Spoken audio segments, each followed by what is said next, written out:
Ndio maana hivyo. Wewe nikuulize swali, unawezaje kuwa na image ya ile bank kubwa, taasisi kubwa yenye heshima, au yote kakuambia wewe uwe brand ambassador? Sio na brand zake anazozitangaza.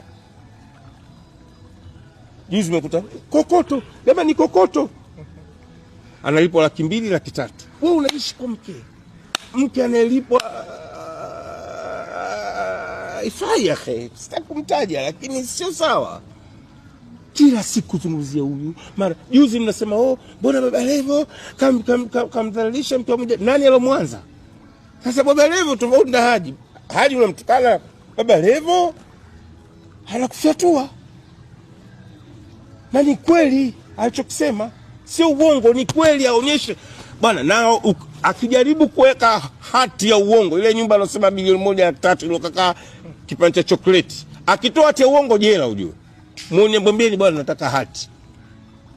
Acha kelele sasa, tushapiga kelele, aweke hati. Si hatuna nyumba, si hatuna chochote, ni malofa tu. Wewe yako kwanza. Wewe ndio mwanamke mjinga. Nani yote. Chaga yule.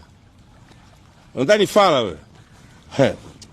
Sasa tunakuheshimu ndugu yangu, hatuzungumzi chochote kuhusu wewe.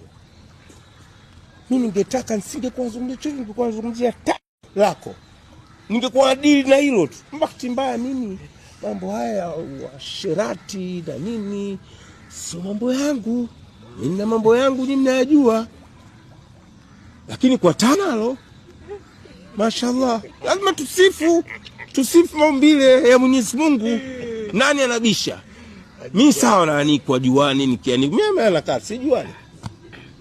Nacheza mpira zamani ni juani. Lakini mwenzangu kajaaliwa furushi, mashallah. Yule Sheikh Kipozeo anasema majaala ya Mungu, mtoto wa kiume kajaaliwa kuliko mtoto wa kike. Alafu unamtukana Haji Manara.